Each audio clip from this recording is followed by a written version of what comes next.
11-та недела, средина на март.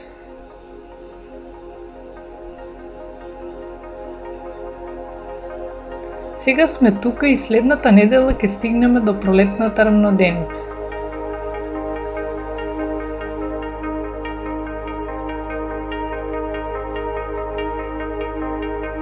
Кога месечината поминува помеѓу земјата и сонцето, фрла сенка на земјата. Тоа е помрачувањето на сонцето.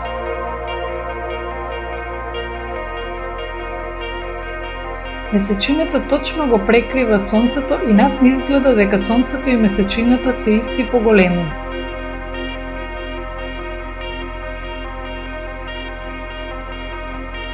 Сонцето е всушност многу поголемо од месечината, но е многу подалеку. Необична е случајноста дека сонцето е 400 пати поголемо од месечината и 400 пати подалеку, па ни се чини дека се исти по големина. Целосното помрачување е единствено во сончевиот систем.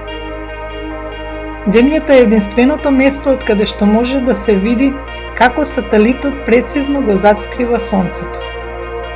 Тоа сепак не е честа појава, затоа што земјината орбита не е круг, туку елипса. Таква е и месечевата орбита, затоа понекогаш сме на денот на помрачување поблиску до сонцето, а месечината е подалеку од нас. Тогаш месечината не го затскрива целосно сонцето и наместо целосно гледаме прстенесто помрачување.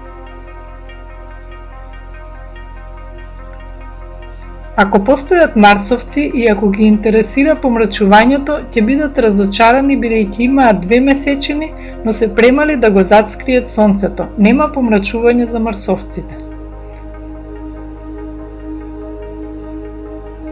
Би требало секој месец да дојде до помрачување, затоа што месечината еднаш месечно се поставува помеѓу земјата и сонцето. Но тоа не се случува, затоа што месечевата орбита е благо наведната и сенката поминува над или под земјата. Ако сенката би паѓала точно на земјата, месечината мора да помине низ оската земја сонце. И тоа точно на време низ точката која нарекуваме јазол.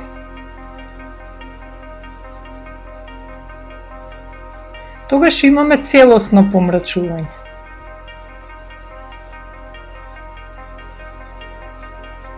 Шест месеци подосна, по 6 појавување на младата месечина, месечината е повторно во линија со земјата и сонцето.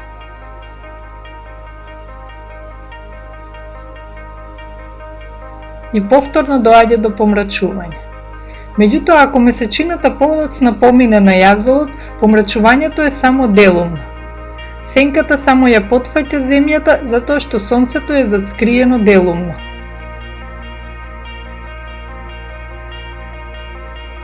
Целосното помрачување на сонцето е многу ретка појава. Се случува само еднаш годишно во тесниот појас. Треба да се има среќа и да се биде на право место во право време.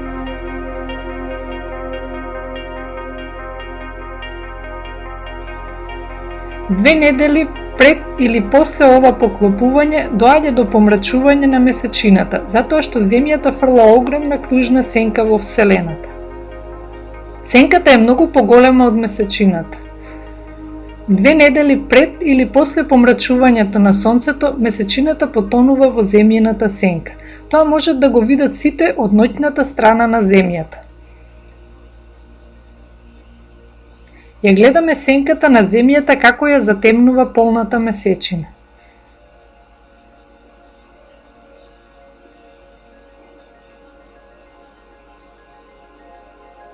Месечината секоја вечер се појавува за две ширини на рацете во лево.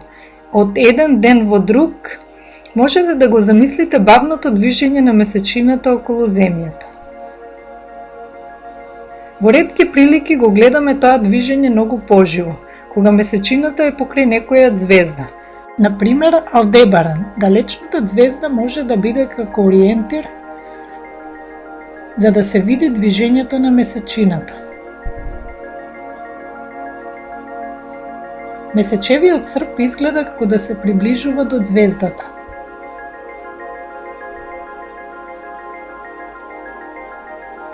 Изненадно, пред српот да ја допре, Алдебаран ја снемува, едноставно исчезнува од небото. Звездата ја зацкрива неосветлениот дел на месечината. Подоцна, за околу 1 час, Алдебаран повторно ќе се појави. Ако посматрате со двоглед, изгледа како мал светлосен балон кој се оддалечува од месечината.